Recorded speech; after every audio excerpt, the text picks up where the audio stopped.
Whether it's music, sports, or world events, you can count on Fresh News Network to give you a fresh approach to the news. Now, without further ado, here's your lead anchorman, Tim Timmons. Hello, everyone. It's your main man, Tim Timmons, back here with another Fresh News Network news report.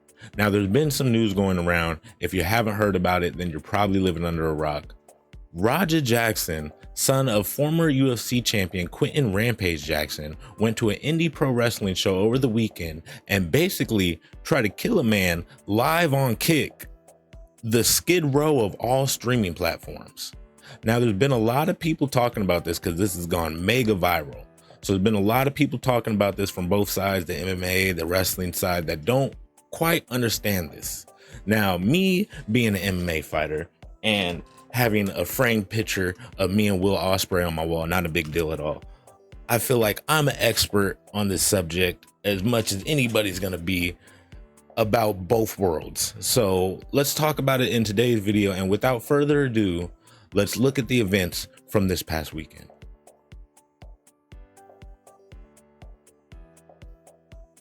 Now, there's a lot of people involved in the story and a lot of names being tossed around, but there's really only 4 essential names and people that we're going to be talking about throughout the course of this video. It's Roger Jackson, the psychopath himself. There's Psycho Stu, the person that he tried to kill. There's the hero, the epic Douglas Malo, that ran in the ring and stopped Roger from basically beating Stu to death. And there's the piece of shit indie wrestler that brought Raja and basically instigated this situation to happen backstage, and that's AJ Mana.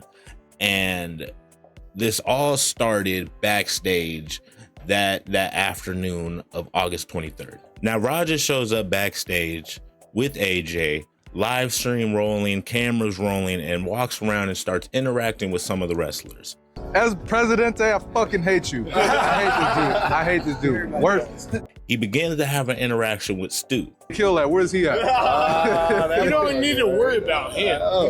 You need to be worried about Psycho Stu. Psycho Stu? What, you don't know me? Hell no. Yeah.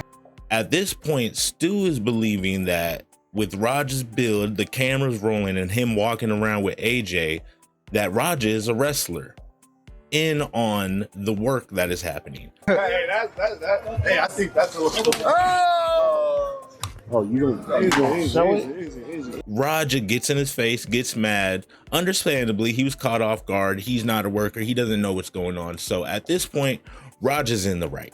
What the fuck was it? Hold on. I don't play that shit, bro. Oh, sorry. No, I will fuck him up, bro. I know you will. No. We're good. I will fuck him up, bro. I don't play that shit. They get separated. They come back to, and I believe 2 separate times, Stu came to him, shook his hand, and apologized over and over again, saying, I thought you were a worker. I thought you were a wrestler. I thought you were in on it. That's my bad. I'm sorry. Appreciate it. I didn't know. I thought you were a worker. I get it. We're working out. Well, he's gonna come out on your mat, Juice. I know you keep thinking we're working. We're always working. I get it. Yeah. I get it now. Now you You know what I'm saying? Yeah. We're always working.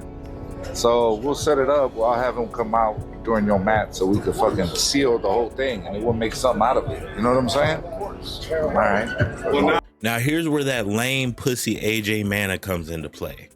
He is backstage with Roger right before the show is about to start, and he comes to him and he says, No. What he thought was he was a pro. I understand.